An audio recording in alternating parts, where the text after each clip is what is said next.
جا دکتۆر ئاسۆ زەنگەنە بەڕێوەبەری خۆپاراستن و تەندروستی لە وەزارەتی تەندروستی حکوومەت هەرێمی کوردستان لە هەولێرە و لەگەڵمە بێت لەگەڵ ئەو زیاتر گفتوگۆ ئەکەم. دکتۆر ئاسۆ ئەم کاتت باش، خۆشبەختانە تا ئێستا هیچ حاڵەتێکی توشبوو لە هەرێمی کوردستان نییە، بەڵام وەکو وەزارەتی تەندروستی چیتان کردووە بۆ ئەوەی ڕێگری لە بڵاوبوونەوەی ئەم ڤایرۆسە بکەن؟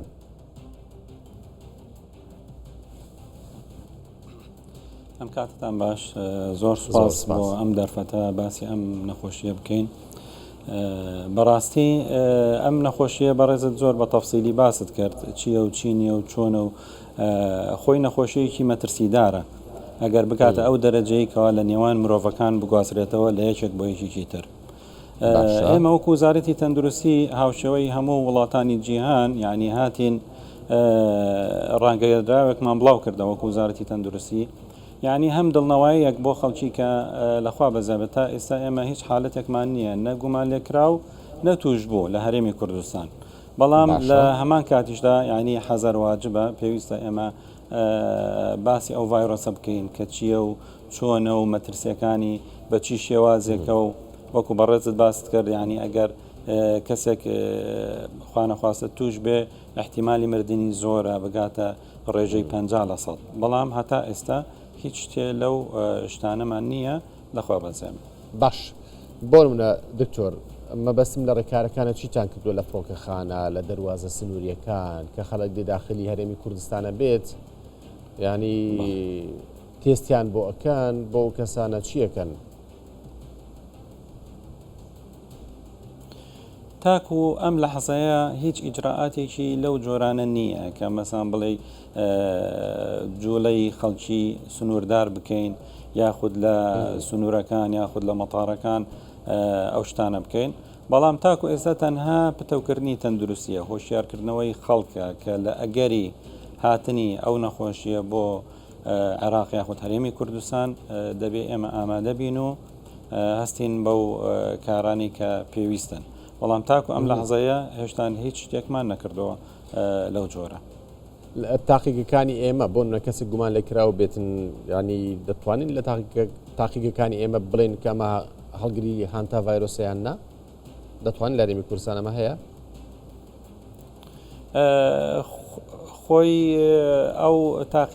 تاقیگەی ئەو نەخۆشیە بەڕاستی ئاسان نییە، هەندێک زەحمەدە پێویستی بە کیتی خاص هەیە کە بتوانین تەشخیصی بکەین، بەڵام لە نیشانەکان و هەندێک ئاماژە هەیە تاقیگەیش دەتوانێت بیدۆزێتەوە کە بڵێ ئەوە لەم جۆرە نەخۆشیانەیە. پاشان بۆ تەکیدکردنەوە دەتوانین ئێمە بینێرین بۆ تاقیگەی سەرەکی مرکزی لە بەغدا بۆ دڵنیابوون ئایا ئەو نەخۆشیە یان ئەو نەخۆشیە نییە، بەڵام خوا نەخواستە ئەگەر ئەو نەخۆشیە بڵاو بێتەوە بێگومان کیتەکانی یەکسەر بەردەست دەبێت و دەتوانین بە زووترین کات ئەو نەخۆشیە بدۆزینەوە، بەس وەکو ئاماژەم پێکرد تا ئێستا حالەتمان نییە و گومان لێکراو نییە پێویست ناکات. جیاوازی ئەم جۆرە ڤایرۆسە لەگەڵ کۆڕۆنا چییە دکتۆر؟ وەڵاهی وەکو خۆشت باست کرد وەکو نیشانەکان ینی فەرقێکی وای نییە، خۆی ئەم ڤایرۆسە جۆری زۆرە، نزیکەی 20 جۆری هەیە.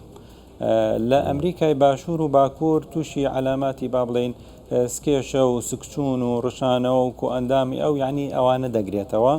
ئەگەر باسی ئاسیا و ئەوروپا بکەین ئەلەوێ زیاتر تووشی گورچیلە دەبێت و تووشی تای خوێنبەربوونیش دەبێت، بەڵام نەوعێکی هەیە ئەوە زۆر مەترسیدارە، ینی ئەوە تووشی ئەندامی هەناسە دەبێت، ئەو لەو حالەتەیە مەترسیەکە لەوەیە کە احتیمالە ینی لە بینی مرۆڤەکان بگوازرێتەوە، بە تایبەتی ئەگەر ڤایرۆسەکە خۆتان دەزانن لە کۆڕۆنای بینیمان چەند جارێک ئەو ڤایرۆسە خۆی گۆڕی کە بگاتە ئەو دەرەجەی بگوازرێتەوە لە مرۆڤێک بۆ مرۆڤێک، مەترسیەکە ئەلەوێ. زۆر باشە دکتۆر، خوا نەخواستە شەڵامە ڕوو نادات ئەگەر هات و گومان لێکراو لێرە هەبوو ئەو ڤایرۆسە هاتە ناو ئێمەش کەرەنتین دەبینینەوە؟ واللهی وەکو دەڵێن لكل حادث حديث، یعنی ئێمە ناتوانین هەلە ئیستەوە بڵێن کەرەنتین دەکەین یا ناکەین، ئەوە دەکەوێتە سەر ئایا چەند کەس تووشە بێ چەند کەس تووش نابێ